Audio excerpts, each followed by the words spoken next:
அஸ்ஸலாமு அலைக்கும் வரஹ்மத்துல்லாஹி வபரகாத்துஹு. மனசு ரொம்ப கஷ்டமா இருக்கு, சங்கடமா இருக்கு, கவலையா இருக்கு, உடைஞ்சு போயிருக்கு. இன்னும் எத்தனை நாள் தான் மஹர் என்ற சட்டத்தை ஒட்டச்சு இங்க பெண்களுடைய கல்யாணங்கள், நிக்காஹ்கள், திருமணங்கள் ஏதோ ஒரு பேர். நான் இருந்த சமூகத்துல வரதட்சணை அப்படிங்கிறது அவ்வளவு பெரிய கொடுமைகள்.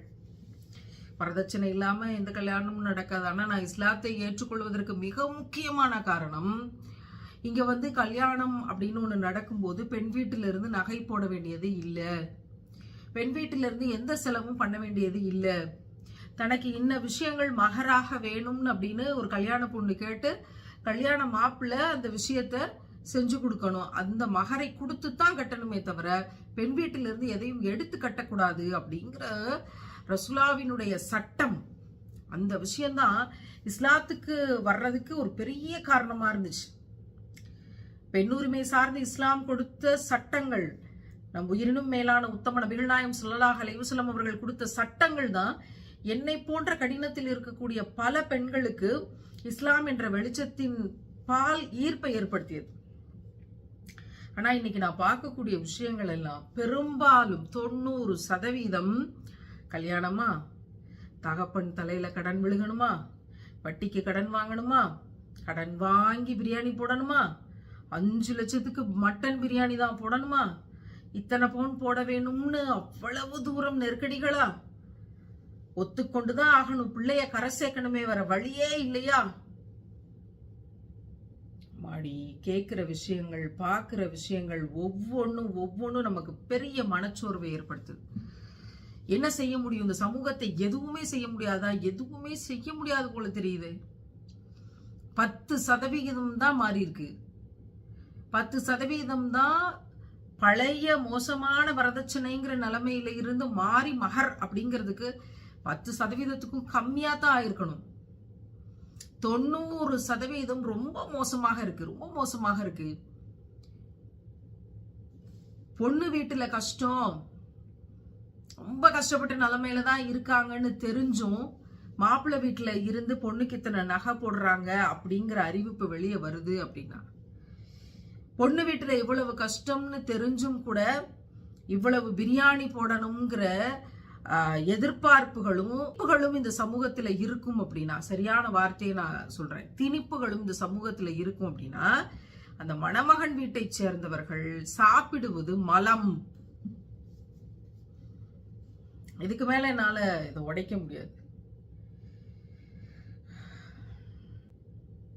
ரொம்ப ரொம்ப ரொம்ப மனசு வலிக்குது. சமூகத்தை மாத்தவே முடியாதா? இந்த ஷரியத்தை கொண்டு வரதுக்காக ரசூல்லா எவ்வளவு தியாகங்களை செஞ்சாங்க. இந்த சமூகம் அதை மாத்தவே இல்லைல்ல. அவனுக்கு ஒரு கௌரவம், அவனுக்கு ஒரு சட்டம், அவனுக்கு ஒரு சோசியல் ஸ்டேட்டஸ், விளக்கமாறு, இதை வைத்துக்கொண்டு வியாபாரமா நடக்குதுங்க. திருமணம்ங்கிற பேர்ல வியாபாரமா நடக்குது. எவனால் தன்னுடைய விலா எலும்ப விற்பானா? இத்தனை பவுனுக்கும், இவ்வளவு காசுக்கும், இவ்வளவு பிரியாணிக்கும் எவனாவது விலா எலும்ப விற்பானா? அப்படி விற்கக்கூடிய ஒன்றுதான் இந்த பொண்ணு வீட்டுல இருந்து செலவு பண்ணி இதெல்லாம் பார்த்து அவன் கஷ்டப்படட்டுமே. என்ன காலமெல்லாம் வைத்து ஒரு பொண்ணுக்கு சோறு போடுறதுக்கு, ட்ரெஸ் வாங்கி கொடுக்கறதுக்கு நீங்கள் பெறுகிற கூலியா இது? அப்படி துப்புக்கிட்டவர்களுக்கு எதற்கு திருமணங்கள்? என்னால ஒரு பெண்ணை வச்சு வாழ முடியாது அப்படிங்கிறவங்களுக்கு எதுக்கு திருமணம்? ஒரு பெண்ணுக்கு தேவையானதை செஞ்சு கொடுத்து அடிப்படை தேவைகளை நிறைவு செய்து என்னால வாழ்றதுக்கு எனக்கு துப்பு இல்லைன்னா உங்களுக்கு எதுக்கு கல்யாணம்ங்கிற கேடு? பேசாம அப்படியே இருந்து தொலைக்க வேண்டியதானே அவங்க தாய் தகப்பனுடைய. அந்த பிள்ளையிடம் பேசக்கூடிய நீங்கள், அந்த பிள்ளையினிடம் ரொமான்ஸ் பண்ணக்கூடிய நீங்கள், அந்த பிள்ளைக்கு காதல் கடிதம் எழுதக்கூடிய நீங்கள், அந்த பிள்ளைகளுக்கு பரிசு வாங்கி கொடுத்தவங்களுக்கு மயக்க தெரிந்த நீங்கள், எதுவும் உங்க வீட்டுல இருந்து வரக்கூடாது, நான் வாங்க மாட்டேன் அப்படின்னு சொல்றதுக்கு உங்களுக்கு துப்பு கிடையாதுல. ஒரு கேடு கெட்ட சமூகம்.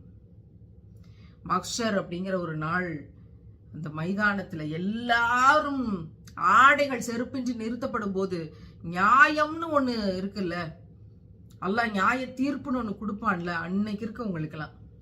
அன்னைக்கு இருக்கு.